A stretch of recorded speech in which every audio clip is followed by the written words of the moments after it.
தமிழகத்திலே நடைபெற்றுக் கொண்டிருக்கின்ற இந்த மக்கள் விரும்பாத மக்கள் விரோத ஆட்சியை முடிவுக்கு கொண்டு வர நல்லதொரு வாய்ப்பாக பாராளுமன்ற பொதுத் தேர்தல் வருகிறது.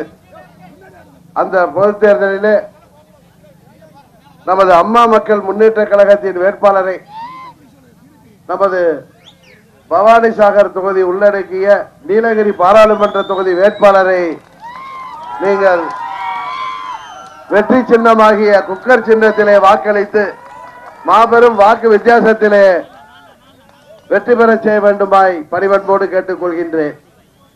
புரட்சி தலைவர் அவர்கள் கண்டெடுத்த வெற்றி சின்னம், அம்மா அவர்கள் கட்டி காத்த அந்த வெற்றி சின்னம் இரட்டை இலை இன்றைக்கு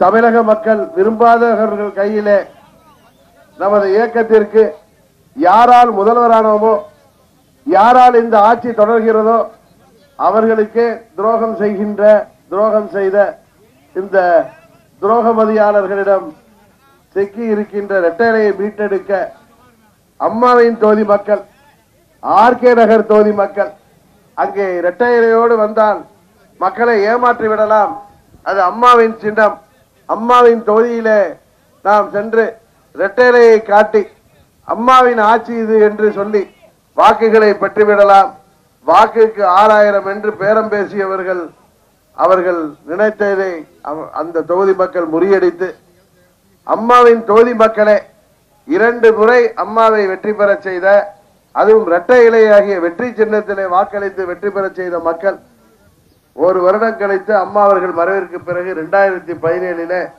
டிசம்பர் மாதத்திலே தேர்தல் நடந்த பொழுது இதுவரை தமிழக சரித்திரத்திலே ஒரு சுயேட்சை வேட்பாளர் வென்றதில்லை இடைத்தேர்தல் என்கின்ற நிலையை மாற்றி உதயசூரியனை 8 கட்சி கூட்டணியுடன் வந்த உதயசூரியனை டெபாசிட் இழக்க செய்து இரட்டை இலையை மண்ணை கவச் செய்து குக்கர் சின்னத்திலே உங்கள் வீட்டு பிள்ளையாகிய என்னை மாபெரும் வாக்கு வித்தியாசத்திலே வெற்றி பெற செய்தார்கள் என்றால் அதற்கு காரணம் தமிழ்நாட்டு மக்கள் என்றைக்கும் துரோகத்தின் பக்கம் நிற்க மாட்டார்கள். ஆட்சி அதிகாரம் இருக்கின்ற காரணத்தினால் அவர்கள் துரோகத்திற்கு ஒருபோதும் அவர்கள் துணை நிற்க மாட்டார்கள் என்பதை எடுத்து காட்டுகின்ற விதமாக, உலகத்திற்கு எடுத்து கூறுகின்ற விதமாக ஆர்கே நகர் தொகுதி மக்கள், அம்மாவின் தொகுதி மக்கள் அன்றைக்கு உங்கள் வீட்டு பிள்ளையாகிய என்னை வெற்றி பெற செய்தார்கள். இந்த ஆட்சியாளர்கள் தங்களை ஆட்சியில் அமர்த்தியவர்களையே தூக்கி எறிந்துவிட்டு டெல்லிக்கு காவடி தூக்கிவிட்டு கேட்டால் மத்திய அரசாங்கத்தோடு சுமூகமான உறவு இருந்தால்தான் தமிழ்நாட்டு நலன்களை பெற முடியும் என்று நம்மிடம் கதை விட்டுக் கொண்டு இங்கு தமிழ்நாட்டு மக்களின் விவசாயிகளின் கடனை தள்ளுபடி செய்ய சொன்னால் செய்வதில்லை. ஆமா, அதாங்க வர நமது விவசாயிகள் அவர் சொல்வது போல டெல்லியிலே சென்று போராட்டம் நடத்திய போது கூட அவர்களை கண்டுகொள்ளாத மத்திய ஆட்சியாளர்கள், பிரதம மந்திரியை அவருக்கு ஆதரவு அளிக்கின்ற இந்த ஆட்சியாளர்கள் கேட்டால் மத்தியில் உள்ளவர்களுடன் சுமூகமான உறவு இருந்தால்தான் தமிழ்நாட்டுக்கு திட்டங்களை பெற முடியும் என்று நமது காதிலே பூசுற்ற பார்க்கிறார்கள். ஆனால் தமிழ்நாட்டுக்கு வர வேண்டிய நிதி எதையும் பெற்றதாக தெரியவில்லை. அடிக்கடி நமது அமைச்சர்கள் தங்கமணியும் வேலுமணியும் டவுன் பஸ்ஸிலே செல்வது போல டெல்லிக்கு சென்று வந்தார்கள். நான் கூட நினைத்தேன் ஏதோ பெரிய திட்டங்களுக்கு நிதியை வாங்கி தரப்போகிறார்கள். நமது 2015 இதுவரை வெள்ளம், வறட்சி, புயல் இதனால் தேவையான 97,000 கோடி கேட்டிருந்தோமே, அதிலே பெரிதாக நிதி வாங்கி வந்து தமிழ்நாட்டு மக்களுக்கு கொடுக்க போகிறார் என்று பார்த்தால் 5% தான் பெற்று வந்திருக்கிறார்கள். ஏழை மாணவ மாணவிகள் மருத்துவக் கல்லூரியிலே சேர்வதற்கு தடையாக இருக்கின்ற இந்த நீட் தேர்வை, அம்மாவர்கள் இருந்தவரை எதிர்த்த நீட் தேர்வை அம்மாவின் ஆட்சி என்று சொல்லிக் கொண்டிருப்பவர்கள் அதையாவது விதிவிலக்கப்பட்டார்களா என்றால் இல்லை. பல மாணவ மாணவிகள் இன்றைக்கு மன அழுத்தத்தால் +2 அதிக மதிப்பெண்கள் பெற்றும் அவர்களால் அந்த சென்ட்ரல் போர்டு சிலபஸ், மத்திய சிலபஸ்க்கு இவர்களுடைய பாடத்திட்டத்திற்கு இல்லாத சிலபஸிலே பரீட்சை வைத்தால் என்ன செய்வார்கள்? உங்களுக்கெல்லாம் தெரியும், அரியலூரிலே நமது அருமை மகள் அனிதா 1176 மார்க் எடுத்த மாணவி, அவரால் நீட் தேர்வில் வெற்றி பெற முடியவில்லை என்றால் காரணம் அவர் படித்தது நமது மாநில மெட்ரிகுலேஷன் சிலபஸ் பாடத்திட்டம். இங்கே உள்ள சமச்சீர் கல்விக்கான பாடத்திட்டம் +2 பாடத்திட்டம். ஆனால் இவர்கள் மத்திய உள்ள சிபிஎஸ்இ திட்டத்திலே இவர்கள் படிக்காத பாடத்திட்டத்திலே கேள்வி கேட்டால் அவரால் எப்படி பதில் எழுத முடியும்? இதை விதக்களித்து வாங்க வேண்டிய இந்த அரசாங்கம், தமிழ்நாட்டிற்கு நிதியை பெற்று தர வேண்டிய அரசாங்கம், ஏன் கஜா புயல் தாக்கி லட்சக்கணக்கான மக்கள் அங்கே சாலையிலே உணவின்றி உடுக்க உணையின்றி நின்ற பொழுது கூட வராத பிரதமரை இவர்கள் அவரோடு கூட்டணி வைக்க இருக்கிறார்கள். இன்றைக்கு தமிழ்நாட்டை புறக்கணிக்கின்ற, தமிழக மக்களின் நலனை புறக்கணிக்கின்ற மத்திய மாநில கட்சிகள் கூட்டணி வைத்து வருகின்றன. இந்த தேர்தலிலே நீங்கள் அவர்களுக்கு தக்க பாடம் புகட்ட வேண்டும். அம்மா அவர்கள் இருந்த போது நீங்கள் சரியாக வாக்களித்து அம்மாவிற்கு 37 தொகுதியிலே வெற்றி தந்தீர்கள். அவர் உயிரோடு இருந்தவரை கடைசி மூச்சு வரை தமிழ்நாட்டு மக்கள் விரும்பாத திட்டங்களை, குறிப்பாக ஏழை எளிய விவசாயிகள் விரும்பாத மீத்தேன் திட்டம், ஹைட்ரோ கார்பன் திட்டம், கெயில் திட்டம் மற்றும் ONGC திட்டங்களை தடுத்தார்கள். ஆனால் தமிழ்நாட்டின், ஏன் இந்தியாவின் பிரதான தொழிலே விவசாயம்.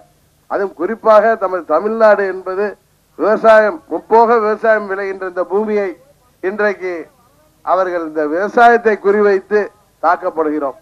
எப்படி வட மாநிலத்துக்காரர்கள் இங்கே வந்து திருப்பூரிலே இன்றைக்கு இங்கே வந்து வேலை செய்வது போல நம்ம எல்லாம் அகதிகளாக வேறு மாநிலங்களுக்கு விரட்ட பார்க்கிறார்கள்.